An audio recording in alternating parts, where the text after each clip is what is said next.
What is happening, everybody? It is time for MLB Live Before Lock. Do us favors, you come in, like the video, subscribe to the YouTube channel. I've got a bet to pay off here as well, Eric, which I kind of got to give it a second so people could file in and come here. But yeah, I've got a bet to pay off, and go ahead. Come here. I've got a boner. So for people who there's probably a handful of people who understand the reference here. But anyway, on Twitter yesterday, I gave out a home run bet, Pete Alonso plus 340. And to do something a little bit fun with it, I said, I'm going to try something fun with this. If this bet wins, I will open up MLB Live Before Lock tomorrow by saying whatever reply gets the most likes must be within reason. I determined that was within reason, and can be anything from a shout out to a joke to a line making fun of Eric Lindquist.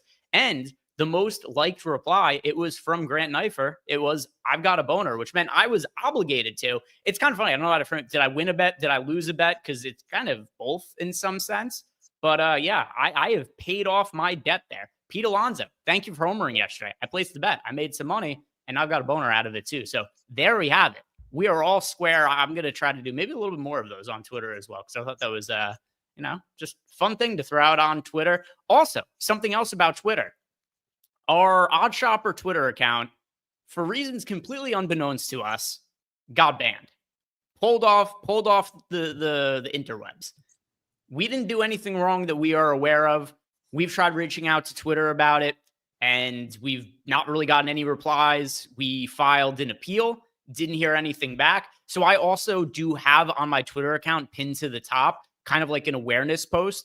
And if you guys could go in, reply, like, quote, tweet it, whatever, if you're on Twitter, would be massively helpful to us. We would like to get our account back. It has over 50,000 subs, and we don't know what it is that ended up happening there. And yeah, see, Eric's got it up right there as well. So we're trying to get our account back. Obviously, it's really valuable to us here, and I'm going to be doing some giveaways for free subs and whatnot as well. Because any couple seconds of your guys' time that you can take out of your day to just engage with this, that will hopefully go a long way to alerting people that this is an issue we're dealing with and trying to get our account back, because there's all kinds of things that go on Twitter. You got people with just boners popping up. You've got people who are viral anti-Semites. You got crazy racist people. You got bots on Twitter.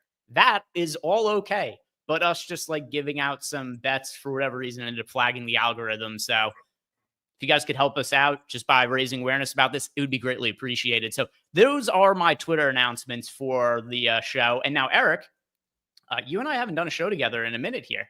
I was on vacation. You were out yesterday. How are you doing? Doing well. Yeah, we haven't done a show since not this last Friday, but the Friday before, which is kind of crazy.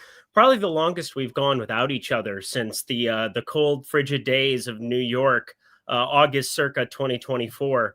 No, it was like 95 degrees at Madison Square Garden. But yeah, it's been a hot second. That is for sure. I'm excited because I like this slate a lot. I mean, obviously Coors Field always adds a lot of question marks about where are Greg and Eric going to go for single entry. And you can probably guess my single entry team because we've done enough of these at this point in time. But playing 150 lineups and then one single entry that I'm firing in a couple of different contests. So looking forward to this slate, and good to have you back. How was your week off, by the way? I know you told everybody yesterday, but I didn't get a chance to hear. Yeah, I mean, you did because we talked about it before the show. But that aside, yeah, not bad. Played golf, both in real life as well as in the video game. I'd never played golf with my mom before. She recently started playing, so went and played golf with her. That was nice. I hadn't played at all myself this year. I used to play a lot. Played a decent amount last year, but I hadn't played it all this year and didn't suck. That was nice. I broke 80, which was not something I thought I was going to do in my first round of the year. It was also 100 degrees out.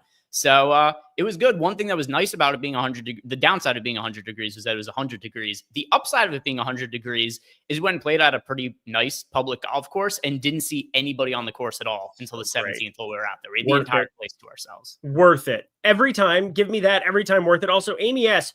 Holy crap. She got first in tears. You guys gave her the tears goodness last night. Let's go. Shout out, Amy. Amy, yeah. Thank y'all. You want to start with tears picks before we get into the rest of it then? Or, I mean, 1999, she deserves it, I think. Yeah. We'll give let's open up with some tiers picks here. Also, want to shout out Chris Williams, who gifted out 5 YouTube memberships. So let's answer the questions here about tiers, and then we'll start talking about some of the pitchers for today. So, Amy, congrats on your win yesterday. And here is who you are going to win tonight's slate with. Beginning in tier 1, I'm going to have to go with Vladimir Guerrero Jr. Correct. By the way, I don't know if you played yesterday's slate where you were off. No. The Blue Jays in single entry were 40% owned as a stack. And I was like, what could I find that is upside outside of the Blue Jays? Didn't matter. I was dead so quickly in single entry yesterday with the Blue Jays being 40% owned as a stack. I mean, I saw Ernie Clement out of the 7-hole had 5 hits, and I just started laughing because one of my buddies' top plays, he goes, "Oh, dude, Ernie Clement under 2 hits. He's like minus 160 slam of the day." And I'm like, he went 2.5x that amount of hits. So there you go. Good times.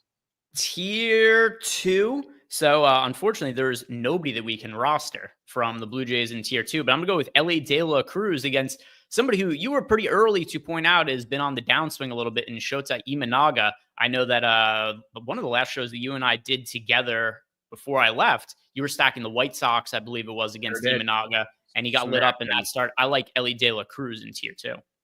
Yep, I'm on the under of 5.5 strikeouts for Shota Imanaga today. So that's become a nice recurring trend for me and Lindy and Friends Discord. Elly De La Cruz tier 2.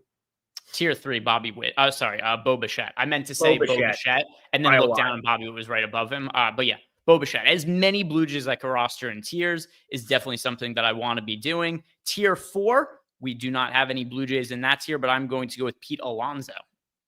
I like Pete Alonso in this one. And I mean, I'm not like a big Pete Alonso stan by any means. I will say I have slightly above it Manny Machado. I don't know why Shohei Ohtani is in tier 5, but he's the answer. What?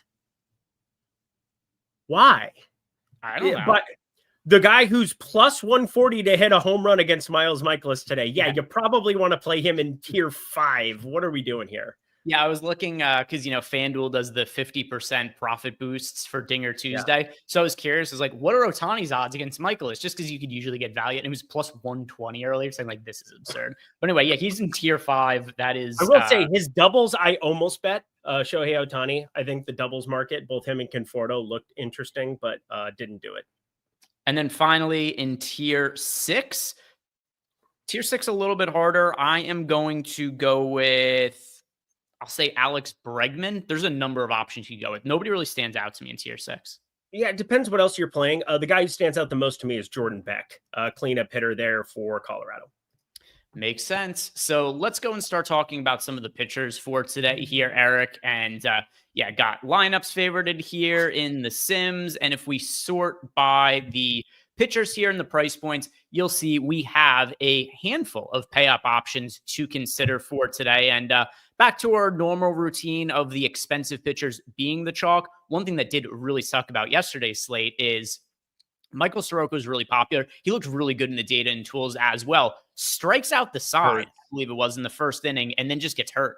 And that would he scores 7.5 fantasy points after 1 inning at 7K. Be like, boy, this is looking like a good piece of chalk. And then he just dies immediately because his shoulder gets hurt. And seems like he's probably not going to pitch again for the rest of the season. But anyway, yesterday, the chalk pitchers were cheap. Today, it's more of our normal routine. The 2 most popular pitchers on the slate, they are Garrett Crochet at $10,900 against the Kansas City Royals, Brian Wu at $10,400 against the White Sox. Your 2 most expensive pitchers are the 2 most popular. Then you also got Freddie Peralta at $10K. You've got Nathan Eovaldi at $9,700. Of those 4 pay-up options, Eric, while also considering ownership, who's your favorite one to be paying up for? Still Garrett Crochet. And I'm not even like a big Garrett Crochet guy. I had talked before the season at length about some of the concerns I had for Garrett Crochet just from a strikeout perspective, and where his price was in DFS then, where it is now, hasn't really changed all that much, but it came to fruition. He had a 35.1% K rate last season, 31% so far this season. I think the reason is no different. And there's nothing different in the numbers, talent, anything else other than he was pitching abbreviated starts last year, where I think you can let it ramp up a little bit more. You can let it rip just a little bit more. You're in certain counts, whatever. I'm only going to face these guys 2 times. And we've seen multiple times managers taking more of the analytic approach where 3rd time through, 4th time through the order, you see noticeable downgrades to pitchers. And so when you avoid those type of matchups, you're going to have a higher K rate than when you don't avoid those matchups. And that's what came to fruition. All of that said, he is only 10-9 in a spot where I didn't agree with this line at open. It's gone in my direction pretty heavily. We got it at 8.5 yesterday, sitting at 7.5 now. I feel pretty comfortable in saying Garrett Crochet, the quote unquote safest play you have on the board. It's not a great matchup by any means, but he defies matchups. Yeah, that's also the way the Sims are seeing it. You guys will see here that Garrett Crochet is showing up in more than half of my top 150 lineups here. And then Sims actually getting underweight to the field on Brian Wu. For my own personal preference, I would like to be still Garrett Crochet is my favorite overall pitcher for the slate, but I'd like the gap to be a little bit smaller between Crochet and Wu. Wu still has a very strong matchup against the Chicago White Sox. He's somebody who we've talked about on this show is extremely consistent at working deep into games. It is certainly one of the reasons that he stands out for FanDuel purposes anytime that he goes out and pitches, because Brian Wu this year, we went over this the last time you and I were doing a show together where he was pitching. He has not pitched less than 6 innings in the start this entire season, Eric. You have to go all the way back to last year to find a start where he didn't make it through 6 innings. So if you could feel pretty good about him getting through 6 innings, he also has upped his strikeout stuff a little bit this year. He's also got the good matchup against the Chicago White Sox. It really does stand to reason that he brings a lot of safety to the table. Still think the Crochet against the Royals is a little bit more ceiling here. But with that said, I would like to have more than the 14% of Crochet that the Sims were spitting out without making any kind of adjustments there. So maybe something more along the lines of like 45% of Crochet and then maybe like 25 to 30% of Brian Wu. That's also your cash game combination for today. Do whatever you can to save money at offense. I mean, the Blue Jays aren't even all that expensive. One of the other reasons that they were absurdly owned yesterday, Eric, was it was twofold. First off, they're in Coors Field. Like that's just the standard there. But on top of it as well, you had cheap pitchers to roster. And then the Blue Jays hitters, it's not like they were 6K plus or anything like they were getting reasonable price tags on them. So you can't go like Crochet, Wu, and then the entire Blue Jays offense or anything like that. But you could go to the two of them and then roster some of the cheaper hitters in the back end of the Blue Jays lineup that are still pretty decent looking. But Crochet and Wu, I think that should be your cash game combination. Between Freddie Peralta and Nathan Eovaldi, do you like either of them as pivot options off of the more popular Crochet and Wu? Yeah, not really pivot options. I think Peralta's all right to sprinkle in. I think Eovaldi's all right to sprinkle in as well. You get Aaron Judge back in this lineup for the Yankees after being off yesterday, 26% K rate. But we know all the problems that he brings to the table if he's healthy, if the elbow's okay. Like the guy's a 457 xWOBA, 56.5% hard hit. He is the best right-handed hitter in baseball when healthy. It's a noticeable difference in terms of like having him in a lineup and not in a lineup. But Nathan Eovaldi just throwing lesser. I mean, the split finger has just been a good pitch for him this year. You've got the cutter, the four-seamer. He had been very fastball heavy, but it's been less and less and less as the years have gone on here, specifically just last year to this year. And I think, we're going to eventually see him flatten out, but 26 and change in the strikeout department is not nothing. There are strikeouts available with this Yankees lineup, and you get Ryan McMahon. This is the one thing that I'm kind of waiting for the other shoe to drop. He's been good since acquired by the Yankees, but like overall, this is still a guy that strikes out a lot more than what they had when they were playing other guys like Vivas, Osvaldo, what's his face? Yeah, Vivas. That's the guy who was there before. DJ LeMahieu really didn't strike out a ton either. And now you get Ryan McMahon in the lineup batting eighth, Trent Grisham leading off, Ben Rice. Like there are still going to be more strikeouts available. The only thing that you're obviously concerned about is the presence of Aaron Judge. That is a noticeable hitter to add to your lineup.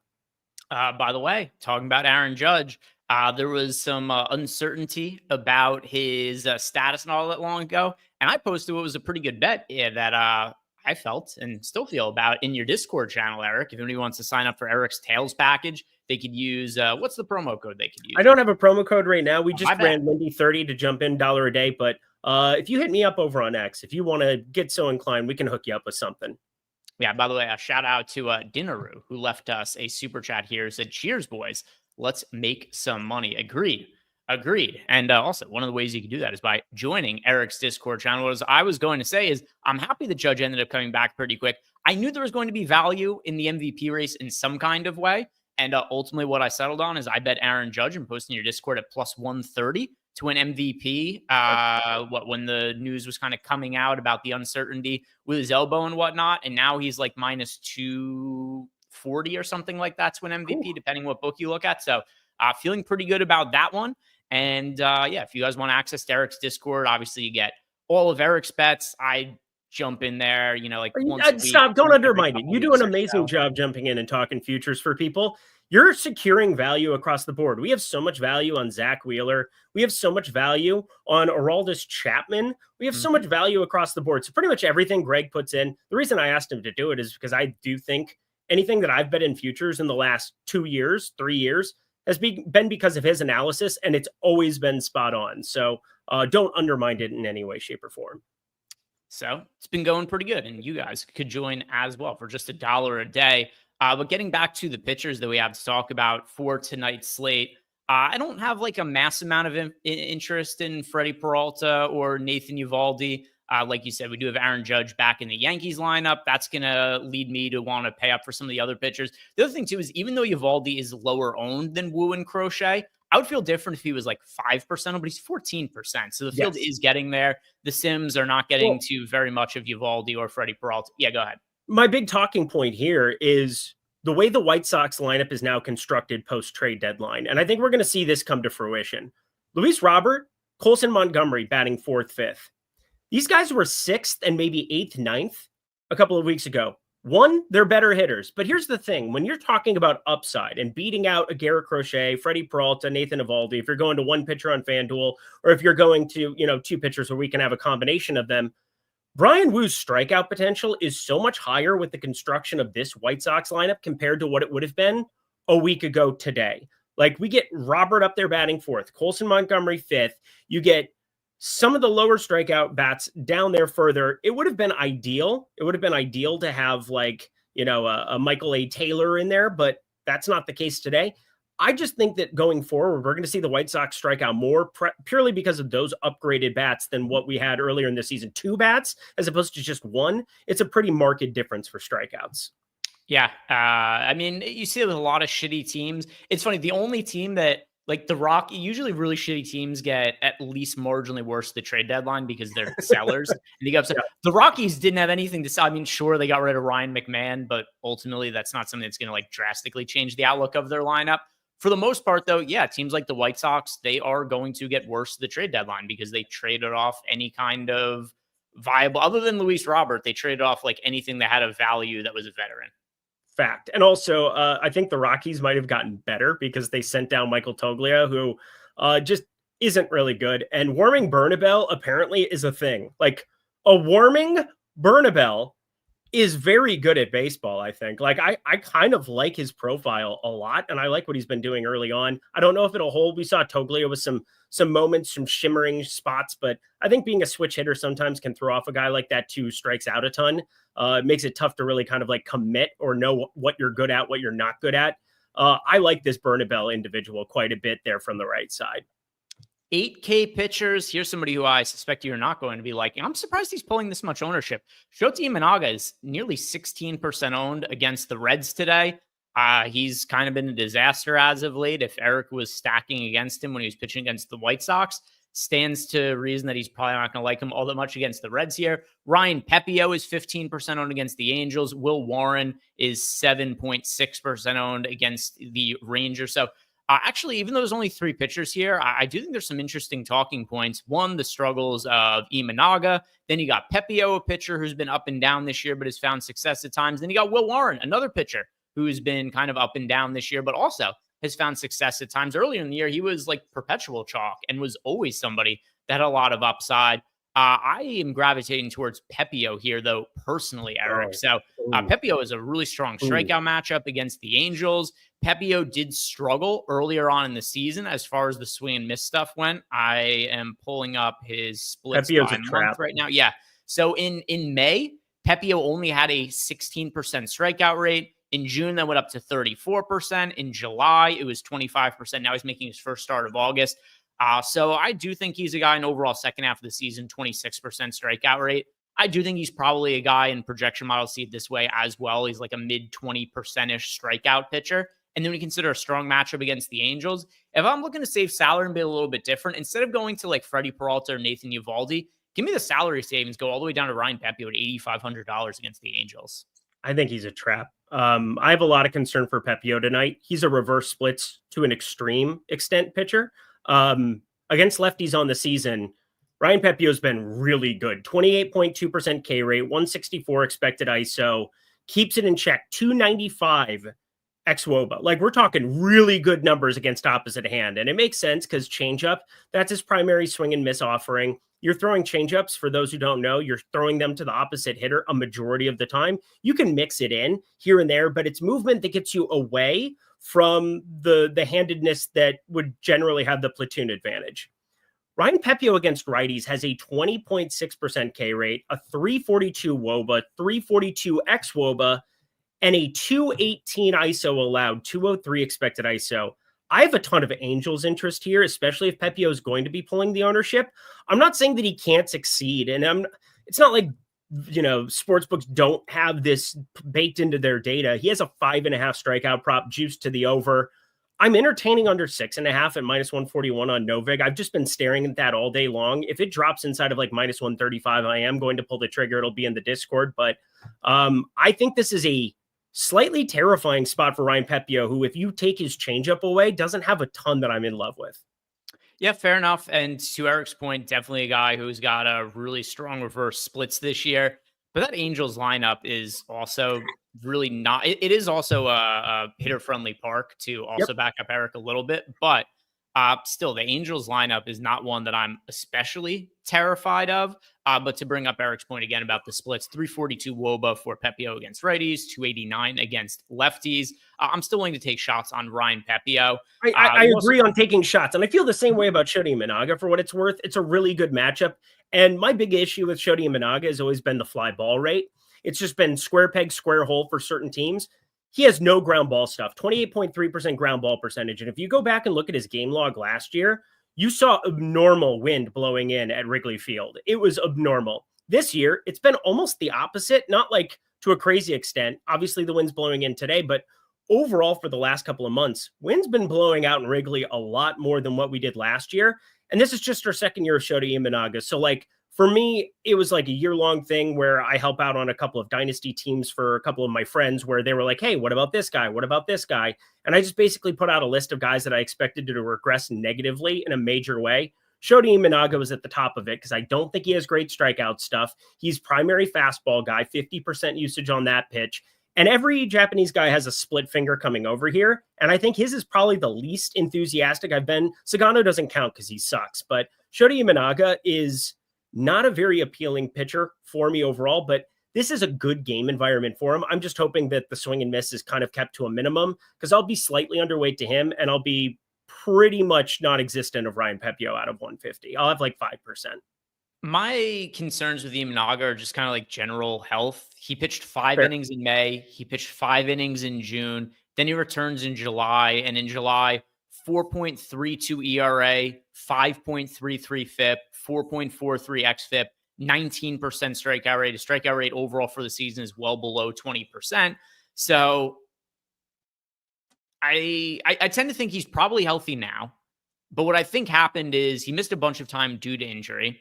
And he's just working rust off. And when you have to do that in the middle of the season, it could kind of be difficult at times. So I know he was a little bit better in his last start, ended up striking out. I think it was a season high in strikeouts with 8. Let me see.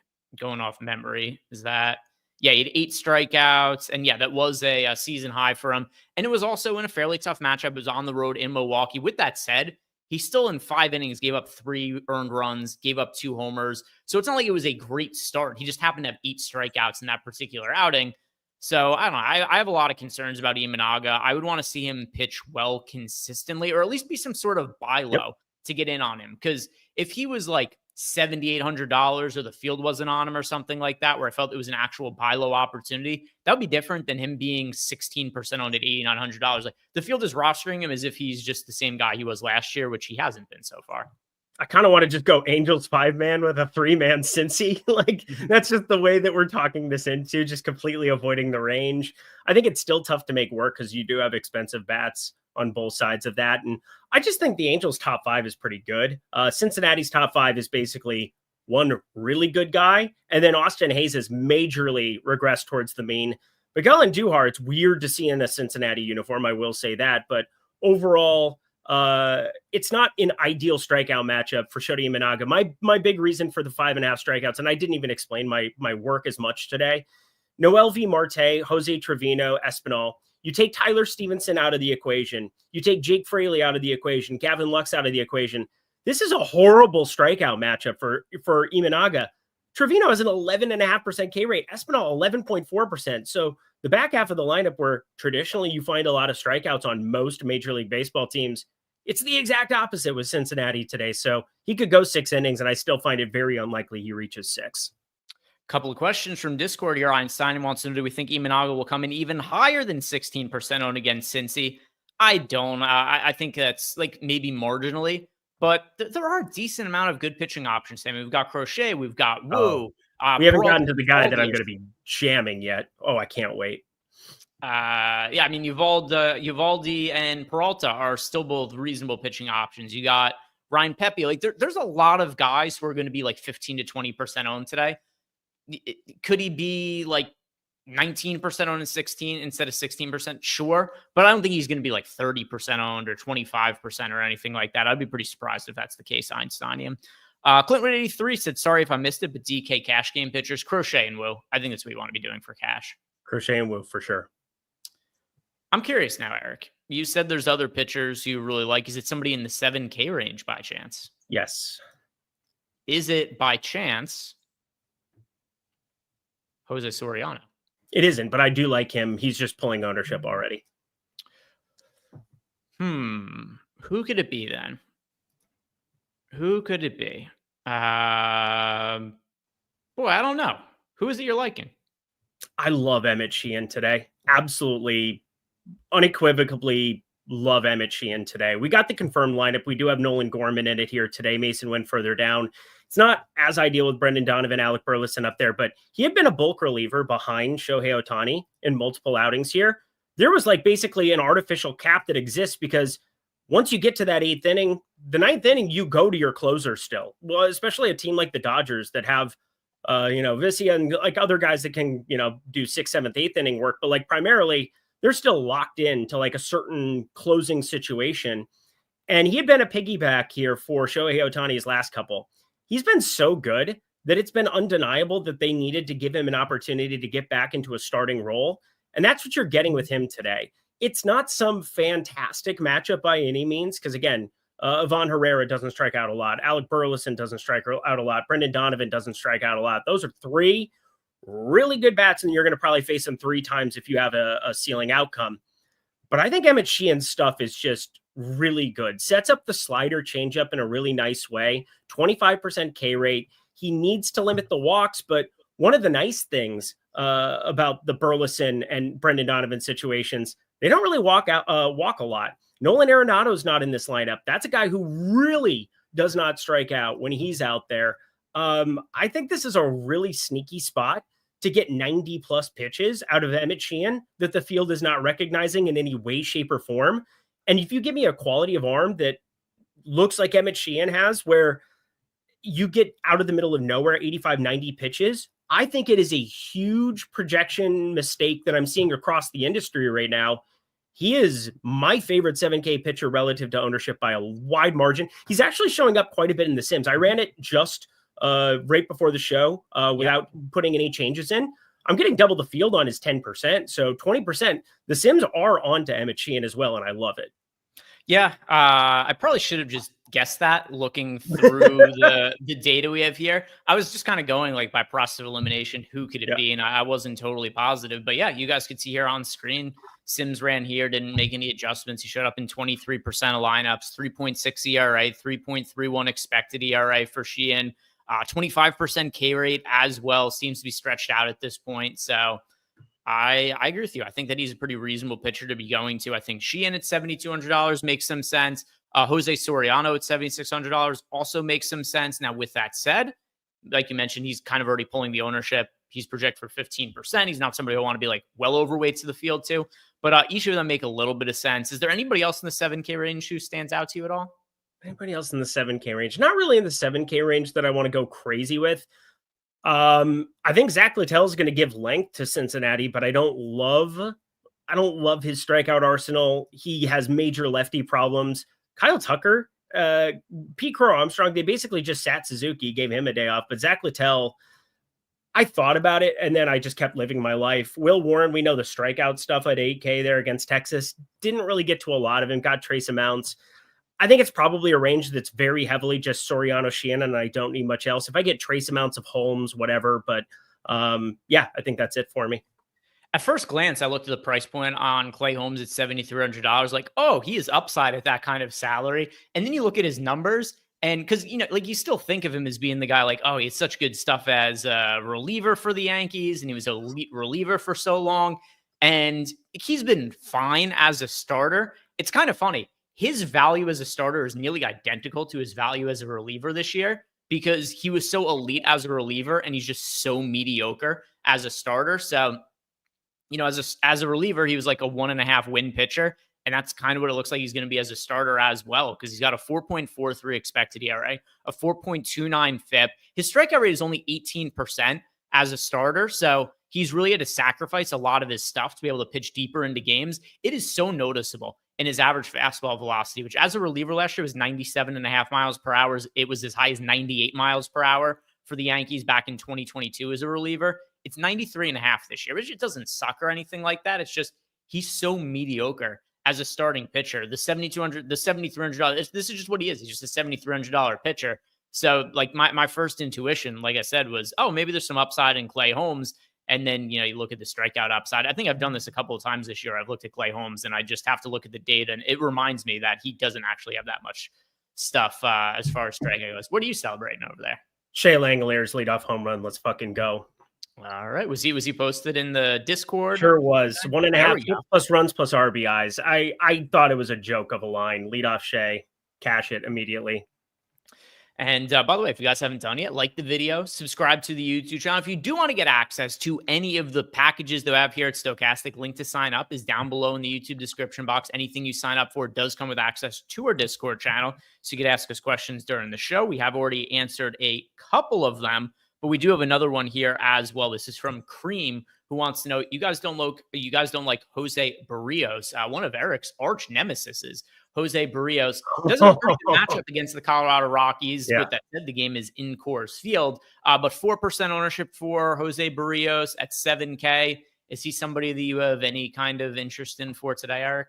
Yeah, it's going to be a no from me, dog. I get what you're getting at because it's Colorado, but Freeman, every time he's leading off, it kind of gives me the heebie-jeebies because he never strikes out. You get Tavar, you get Goodman, Beck, Moniak, but I refuse. Oh, Luke Keitel's first career home run. Let's fucking go, Twins. Jose Barrios, 465 expected slugging, 344 xWOBA. There's just not a lot to the repertoire. He gets these random spike games, and like, I get what you're seeing. I get why you want to make that a thing, but you might have been able to tell Colorado, one of my very, very interesting spots here. I think Colorado is very live for this game. I think that number is way too wide in accounting for yesterday. I don't know if I have the balls to be able to pull the trigger on such things, but I think Jose Barrios must pay for his sins. Yeah. If there weren't as many good pitching options as there are today, I think I would have been more amenable to rostering Jose Barrios. But there are just a lot of guys to go to. I mean, we just talked about, Sheehan at $7,200. Jose Soriano, $7,600. We've got the guys in the 8K range. You got pay-up options in Crochet and Wu. I just don't think Barrios is all that necessary for today. And also, it's the Rockies, but there's so much downside pitching in Coors Field that it's just going to be a pass for me. There is a scenario where I would have gone there. Just today doesn't have to be the day. Yeah, it's just forced a little bit.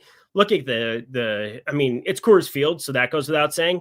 It's 95 degrees there today. It is hot as balls in Colorado. Shout out water. You're the GOAT, real one, like actual water. Drink it. Altitude and 95 degrees. Oh, daddy. Anything else a pitcher that stands out to you on the DK side?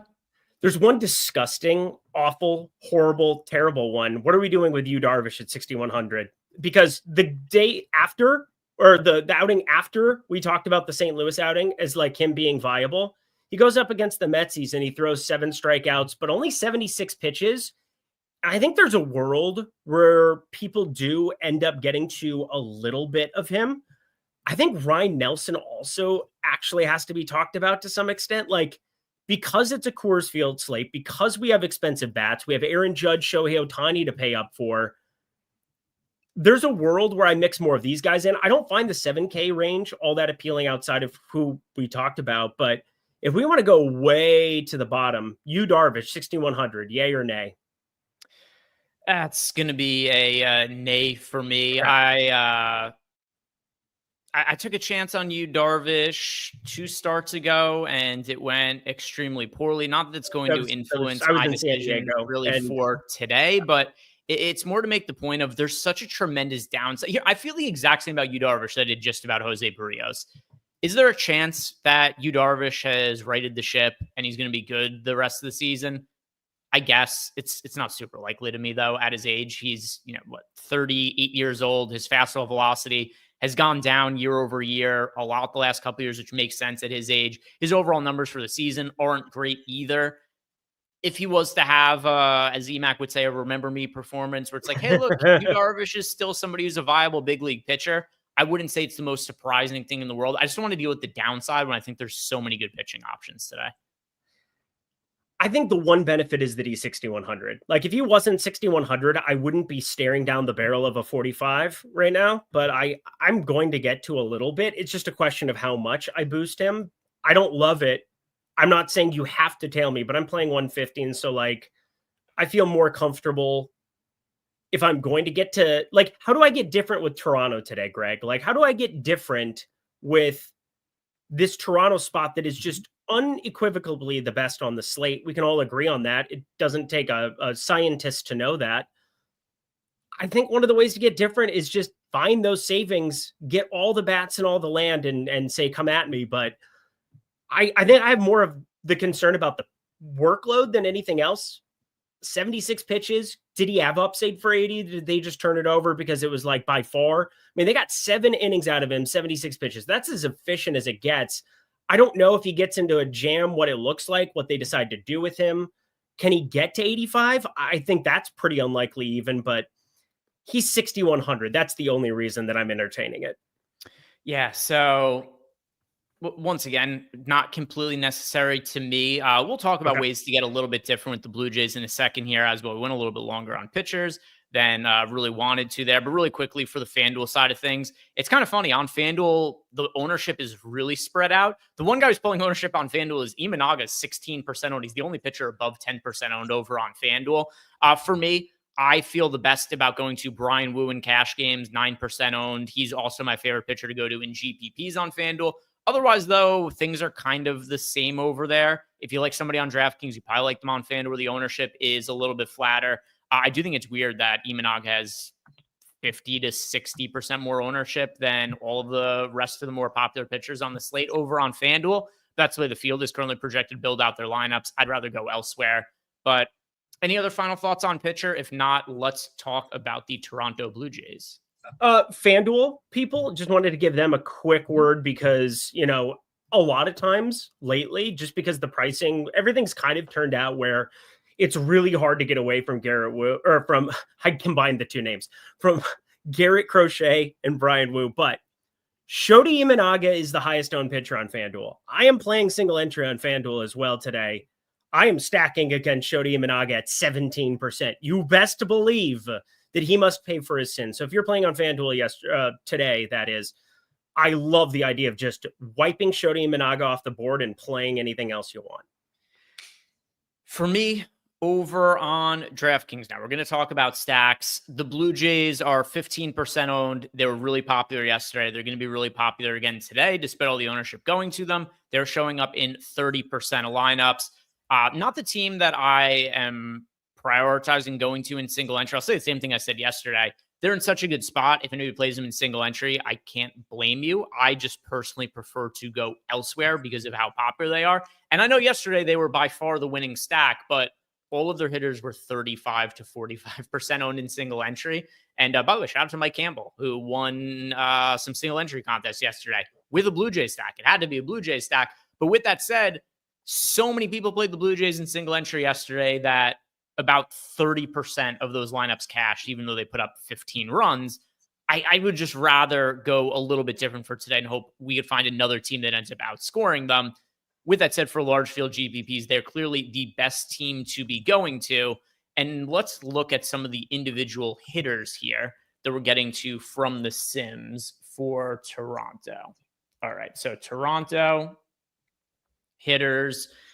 And here's where you get a little bit different with the team, Eric, is some of these end of the order guys who are not like crazy low owned or anything like that, but Ty France is 6% owned and he's showing up in 18% of lineups. I think that's a really reasonable way to get a little bit different off of Vlad. Vlad being 14.5% owned, you're going to save yourself $2,300 with Ty France and get yourself a considerably lower owned player. I think that's a pretty decent way to go about building your lineup. You get Joey Loperfido is only 12% owned towards the tail end of the lineup. I know the Loperfido isn't necessarily unowned or anything like that, but Ty France is pretty low owned. Loperfido is relatively low owned. Dalton Varsho as well is only 12% owned. So there are guys you could roster here and not have the most popular stack in the world by building up a Blue Jays lineup. Yeah, I like Vlad a lot. I think everybody does. I mean, it's a team that just looks nuclear today, and you're definitely just clenching and hoping to God that somehow, some way in single entry they aren't absolutely must-haves. In large field, I don't see a way that they're not my highest owned stack by a pretty considerable margin. Ernie Clement has second base, third base eligibility. Addison Barger has third base outfield eligibility. Everybody else is pretty easy to say, hey, I'm going to play 20% Vlad, 20% Ty France. I can get to a ton of Bichette. Luke's is my highest owned outfielder. Loperfido gives you salary relief. Like, I don't know what to say other than, like, they look really good in 95-degree weather in Coors Field against Anthony freaking Molina. They look pretty damn good. And you guys will see here stack exposures from the Sims. I think there was only 3 teams that were showing up. Yeah. 3 teams with double-digit exposure in the Sims: the Rays, the Red Sox, the Blue Jays. Blue Jays overwhelmingly the top option. Red Sox look good. They look good yesterday. And kind of annoying run out because the Red Sox showing up a lot in the Sims. And what happens?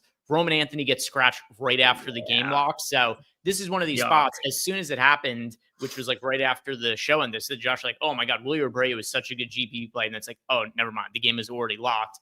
So that was definitely something that was a little bit annoying about the Red Sox yesterday, but still looks like a team to be going back to today against Ryan Burgett. And based on our data that we have here coming out of the Sims, looks like a potential viable option for single entry. But Eric, if you want to play a team in single entry who isn't the Blue Jays, everything else is contrarian. There's no other team more than 7% owned. Who do you like as a stack outside of the Blue Jays for today? Because we could easily just tell people play the Blue Jays, but people kind of already know that. Is there anything else that stands out to you? Colorado Rockies. They get to play in 95-degree weather against Jose Barrios, who has one very, very, very obvious thing that he has done for years now that nobody wanted to talk about in Minnesota, that nobody wanted to talk about when he was good for Toronto, but it has really come to fruition the last 2 years. He gives up crazy power to righties. Crazy power. He has no way around a right-handed bat. 18% K rate this season, 22.5% against lefties. He legitimately gives up some of the most power in all of baseball to right-handed hitters. 265 expected ISO, 17-degree launch angle. One of the things that wasn't on Lindy's long balls that will absolutely be in the premium Discord when we get closer to that game, because, well, I don't agree with the line. Like, I don't agree with Toronto just getting jammed today. I really don't. I think Colorado is a very, very sneaky bet. And then I think all of the individual batters, specifically the righties, Jordan Beck, talked about him, Hunter Goodman. I mean, this is just a team. Ezekiel Tavar, one of my home run bets already that I already put up on Lindy's long ball. So did throw that one out there for the people. But Warming Bernabel has been really good. Brenton Doyle, better than your average 8-hole hitter with a 45.5% hard hit and a 90.5 average exit velocity. these righties are going to do work on Jose Barrios. I find that to be pretty likely. I'm going to agree with the data here from the tools and give the Boston Red Sox out as a contrarian team to be stacking as opposed to Blue Jays. I mean, not contrarian in terms of being like 2 or 3% owned or anything like that, but they're going to be way lower owned than the Blue Jays, especially in single entry. If the Blue Jays like yesterday, so we had the Blue Jays yesterday projected for 20% ownership as a team as a stack. They came in about double their projected ownership in single entry. If we see something like that similar today, then with there already being no other team that's more than 7% owned, then you're probably not going to get another team that's more than 5% owned in single entry for today. And with the Red Sox showing up as much as they are in the tools, I think it makes sense to get to them in smaller field stuff. Ryan Burgett overall for the year, sure, he has a 2.78 ERA, but Eric, he's a 4.46 expected ERA, a 4.28 FIP. He's got a 29.5% ground ball rate. So lots of balls being hit in the air against him. He's got a 217 BABIP this year and an 86% strand rate. So these are all things that I expect to regress going forward. Another thing to add also about Burgett's numbers is that he started the year pitching out of the bullpen, and that somewhat inflates some of his numbers here because if I'm not mistaken, he gave up 0 earned runs as a reliever. And now he's being stretched out as a starter. He doesn't go like crazy deep into games, usually getting like 4 or 5 innings at this point. But it stands to reason he's going to be less effective as a reliever than the starter. So even looking at some of these numbers where we're expecting regression, it doesn't even paint the full picture because it includes some of the data from when he was a relief pitcher, and he's going to be worse as a starter going forward. Something else to consider as well, this is his first start with a new team with the Kansas City Royals. That's also something that could take some time to work up. Like I know that the Kansas City Royals, they've got just, I think, having Salvador Perez on the team in general as a veteran, regardless of whether he catches or not on a given day, I think that is going to help some of the pitchers acclimate to being there. But still, a pitcher making his first start with a new team, working with a new pitching staff, new coaches, new catchers, and all that, I think it adds a little bit more variance to the situation. So I'm going to agree with the data here, and I'm going to give out the Boston Red Sox as my favorite team to be playing for single entry if you don't want to be rostering the Blue Jays. Well, I'm really hoping that's not the case. I'm on the under the game. There are 2 things that I brought up about Ryan Burgett. The first is I don't know if he's long for this game. As you said, he got brought in. He was a reliever once upon a time. He has no workload concerns as far as like how far he could pitch into it. I mean, he can get to 85, 90 if they want him to.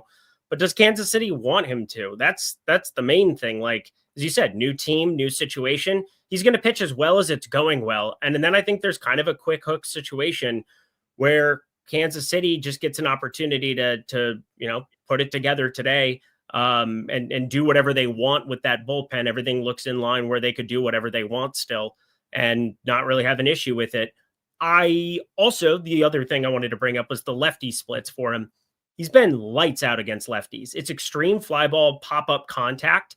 And that was something that scouts brought up for him that was on Fangraphs. I was reading an article about him last night because I really didn't know a lot about Ryan Burgett. I don't know if it's just because he pitches on weekends or whatever, but he had been down at AAA for a couple of weeks, so I didn't feel that bad for not knowing who it was. But he has this combination of pitches against lefties where he just gets complete fly ball contact, and then he has a different arsenal against righties, the same handedness, and he's able to get more of the ground balls. But like, it's one of those, like, if those lefty hard contacts are coming through, that's where he gets all of his strikeouts too. So like, it's a feast or famine spot. But hey, you're isolating upside on a slate with Toronto. So like, you're looking for the slot machine is spectacular, and Boston is certainly capable of it with that lineup. One other thing I'm going to add, his minor league numbers are not good this year. Ron Burgett, he's got a 4.03 ERA and a 5.45 FIP and a 5.06 xFIP in 11 AAA starts this year. That is not good. That is not good at all. So I think the Red Sox PCL, give him a little bit of a break. Everybody has shitty numbers in the PCL for what it's worth. His are just especially shittier. So I'm with you. It's not for a pitcher that's getting big league reps.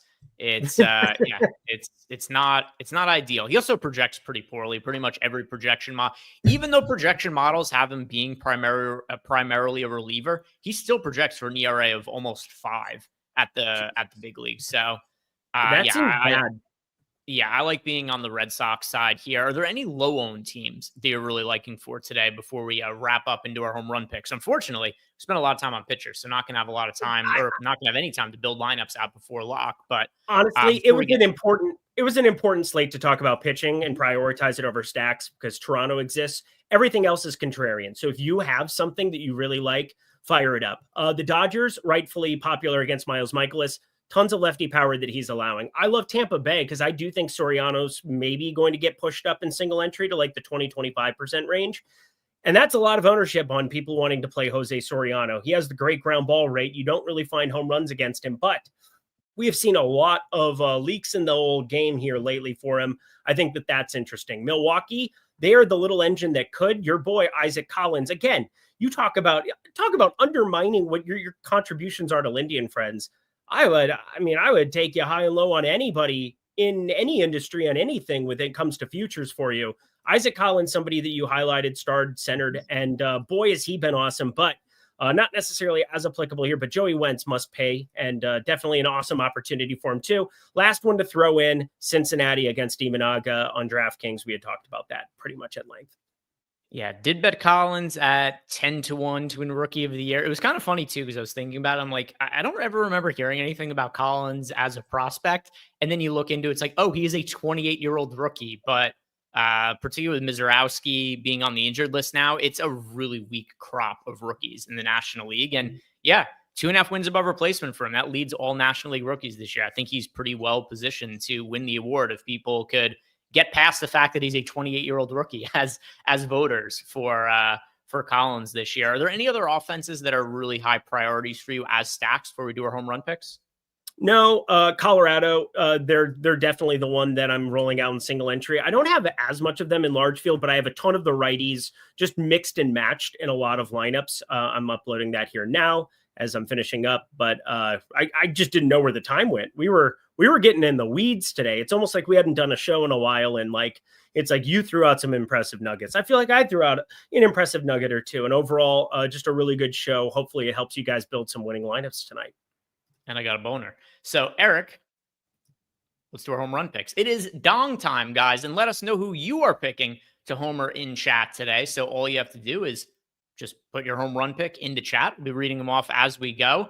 Just going to be doing straight home run picks. None of Josh's roulette thing where we have to figure out who we're going to pick to homer at an August birthday, which I don't know. I thought I was doing like, what's even the point of this here? I guess some entertainment value. I thought it was too obscure, the questions on the wheel. I don't know what you guys all thought though, but well, you also hate. And by the way, no Coors Field. The Blue Jays today, it's ridiculous. The team's going to be 1 billion% owned. Can I do Colorado?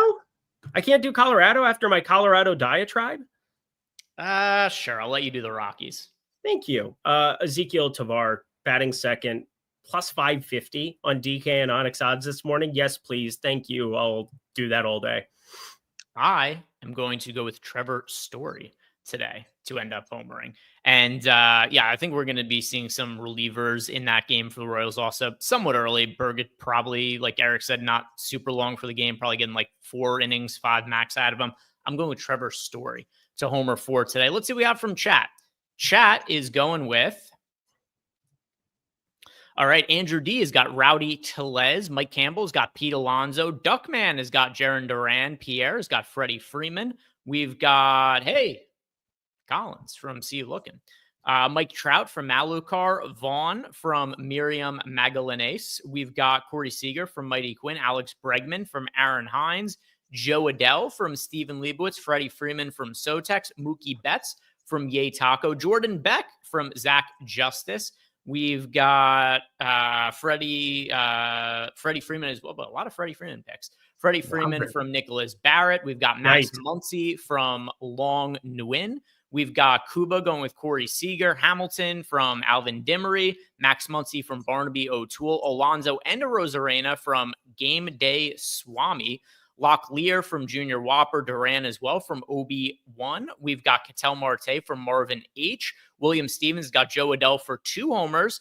Pozo from Doug Dobbs. Alex Bregman from Tizzle, Maine. Ricardo Nelson's got Juan Soto and Starling Marte. Blackhawk 57 Magnum is saying Hunter Goodman. Jackson Merrill from Jay Morgan. Andy Pajes from SVT Mike. Folk Matt is cheating by going with Shea Langoliers. Rooster Slinky's Cheating. got Christian Yelich. Jeff Williams has got Vaughn. We've got D'Elia from RPJ. Chris Williams said I skipped him. Did I skip that? Let me That wasn't scroll very up. nice. Brian Weddle said Mookie Betts. Orlando Hewitt's got Yoshida. Masataka Yoshida. I love saying that. Oh, there's Chris Williams. Yeah, Chris Williams says that he is going with Freddie Freeman as well. All right, Freddie Freeman. Wow. 15% of the chat ended up picking Freddie Freeman today. So I bet him, but he was yard. plus 425. That's a little different than everybody wanting to play Freddie Freeman against Miles Michaelis. But I guess Dodgers may be more popular than we think. I think people are just going to rush to the Blue Jays and nothing else is going to be popular. Guys, thank you very much for watching. If you haven't done it yet, like the video, subscribe to the YouTube channel. Happy to be back with my buddy Eric here tomorrow. I think the slate should lock at a normal time tomorrow. We've had the later locks today and yesterday. I think it's a normal lock time tomorrow. So we'll see you guys back here tomorrow. Have a good night. Good luck.